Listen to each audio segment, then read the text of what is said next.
On 7th October of the same year, Israel was the victim of a horrifying attack by Hamas. We all know the scale and the magnitude of Israel's reaction to the attack. The court itself has already been confronted with the veritable map of horror and devastation which the Gaza Strip has become as a result of the total war and scorched earth policies unleashed by the government of Israel. Indeed, in several passages of its order of 26 January concerning provisional measures in the case brought by South Africa against Israel on 29 December 2023, the court took judicial notice of some details of this dire situation. To quote just one of such passages, in the court's own words, the court considers that the civilian population in the Gaza Strip remains extremely vulnerable. It recalls that the military operation conducted by Israel after 7 October 2023 has resulted, inter alia, in tens of thousands of deaths and injuries and the destruction of homes, schools, medical facilities, and other vital infrastructure, as well as displacement on a massive scale. The court notes that the operation is ongoing and that the Prime Minister of Israel announced on 18 January 2024 that the war will take many more long months. At present, many Palestinians in the Gaza Strip have no access to the most basic foodstuffs, potable water, electricity, essential medicines, or heating. End of quote. Evidently, the factual matrix of that case and the background of these advisory proceedings are not identical. And in particular, the request by the General Assembly has a wider scope than South Africa's application in at least two respects. One, in that the requested advisory opinion refers to the policies and practices of Israel in the whole Palestinian occupied territory and not only in the Gaza Strip.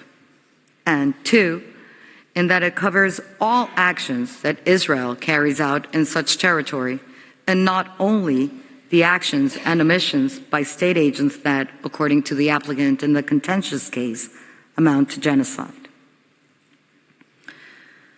But the point remains that those policies and practices, which in Columbia's view contravene essential norms of international law, have taken a turn for the worse as a result of Israel's military campaign unfolding in Gaza. Today, a place of death and despair that, in the words of an impartial source, has simply become uninhabitable. Colombia respectfully submits that the court should not underestimate the fact that the situation in Gaza has become more deadly over the past months, and therefore the legal consequences of such actions must be even more serious today than in the world we were living before this bloodshed started. Against that distressing background, and for all the reasons explained above, the government of Colombia, in line with its policy of pursuing total peace both within and beyond its borders, calls upon the court to avail itself of the opportunity to clarify legal aspects that may pave the way for the parties to resume a fruitful discussion and achieve peace, and support the General Assembly to better assist them in that purpose. Mr. President, let me address now the questions submitted to the court by the General Assembly. The questions relate to the legal consequences arising from Israel's ongoing violation of the right of self-determination of the Palestinian people as a result of its prolonged occupation, settlement, and annexation of the Palestinian territory occupied since 1967, and for all states and the United Nations from this ongoing occupation. In order for the court to rule on those questions, it must first determine, 1, whether Israel is violating the right of self-determination of the Palestinian people, and 2, whether Israel's prolonged occupation, settlement, and annexation of the Palestinian territory since 1967 is in violation of international law. An answer in the affirmative to both questions will then enable the court to address the ensuing legal consequences. With regard to the first issue, as mentioned, in the Wall advisory opinion, the court stated that Israel is bound to comply with its obligation to respect the right of the Palestinian people to self-determination, and in doing so, it is obliged to respect international humanitarian law and international human rights law. The General Assembly routinely reaffirms such right by means of an annual resolution on the matter. Regarding the second point, Israel's prolonged occupation and further annexation of the Palestinian territory is in manifest violation of the rule of international customary law, which clearly prohibits the acquisition of territory by force. It also blatantly ignores the UN Charter and the findings of this court in its advisory opinion on the Wall case. An occupation that includes the annexation de facto of the occupied territory amounts, in Columbia's view, to an illegal acquisition of territory by use or threat of force and to a denial of the right of self-determination. Furthermore, the occupation violates peremptory norms of general international law. In addition, as the court recalled in its 2004 advisory opinion, Israel's policies and practices involving the establishment of settlements in the occupied Palestinian territory are contrary to the terms of Article 49, Paragraph 6 of the Fourth Geneva Convention, to which Israel is a party. Given that the Israeli occupation has, since its onset, been acquisitive in nature, and consequently, its policies and practices in furtherance of that occupation have resulted in imposed persecution, racial discrimination, and apartheid over the Palestinian people, it can only be found to be in breach of various international legal obligations incumbent upon Israel.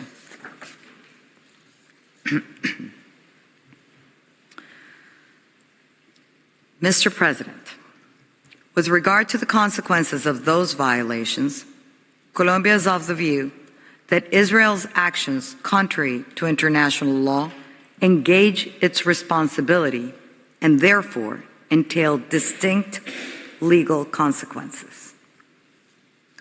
First of all, Israel is obliged to cease its violations and to return to a situation of compliance with the obligations it has breached. Consequently, Israel is bound to put an end to the prolonged occupation, settlement, and annexation of the Palestinian territory. It must do so unconditionally, immediately, and completely. It must cease the continuing internationally wrongful acts and should offer appropriate assurances and guarantees of non-repetition. Israel also must respect international humanitarian law and international human rights law vis-à-vis the Palestinian people. Moreover, Israel must make reparations for the damage caused. The court's jurisprudence on the essential forms of reparation and customary law is clear. Israel likewise has an obligation to compensate, in accordance with the applicable rules of international law, all natural or legal persons having suffered any form of material or immaterial damage as a result of its occupation upon the Palestinian territory. Israel also has violated erga omnes obligations, and as the court indicated in the Barcelona traction case, such obligations are, by their very nature, the concern of all states, and I quote, In view of the importance of the rights involved, all states can be held to have a legal interest in their protection." End of quote. Given the character and the importance of the rights and obligations involved, it follows that all states are under an obligation not to recognize the illegal situation resulting from the occupation of the Palestinian territory. They are also under an obligation not to render aid or assistance in maintaining the situation created by such occupation. As the court has asserted, and I quote, "It is also for all states, while respecting the UN Charter and international law, to see to it that any impediment to the exercise by the Palestinian people of its right to self-determination is brought to an end." End of quote. Finally, Colombia believes that states must cooperate within the multilateral framework of the United Nations. In the present situation, the organization, and especially the General Assembly and the Security Council, should consider what further and urgent action is required to bring to an end the illegal situation resulting, in the instant request, from Israel's illegal occupation. The court's guidance is crucial for that purpose. Mr. President, to conclude, Colombia respectfully calls upon the International Court of Justice to give the advisory opinion requested by the General Assembly.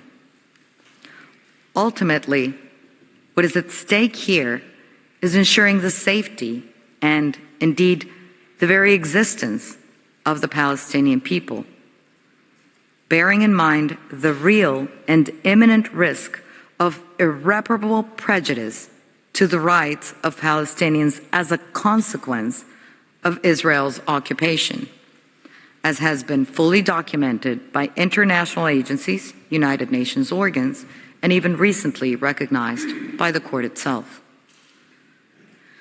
As the court stated 2 decades ago, and one of its members recently recalled, and I quote, "The United Nations has a permanent responsibility towards the question of Palestine until the question is resolved in all its aspects in a satisfactory manner in accordance with international legitimacy." End of quote. And so does the court as the principal organ, judicial organ of those United Nations. Thank you, Mr. President, members of the court. This concludes my presentation on behalf of the Republic of Colombia. I thank the delegation of Colombia for its presentation.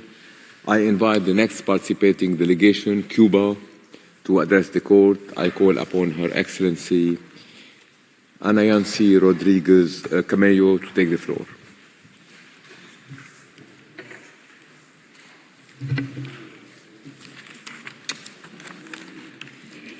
Good morning, Mr. President, distinguished members of the court. It is an honor for me to address you on behalf of the Republic of Cuba. On July 2023, the Republic of Cuba presented its written submissions as part of the advisory opinion on the legal implications resulting from Israel's practices and policies in the occupied Palestinian territories.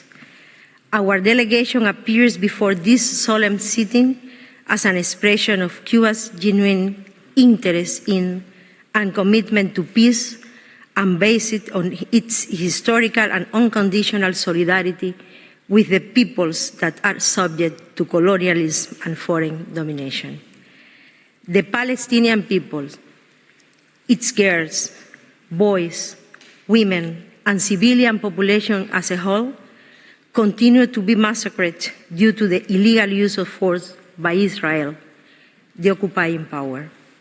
All this takes place with the complicity of countries such as the United States of America, responsible under international law for genocide, war crimes, crimes against humanity, and the apartheid regime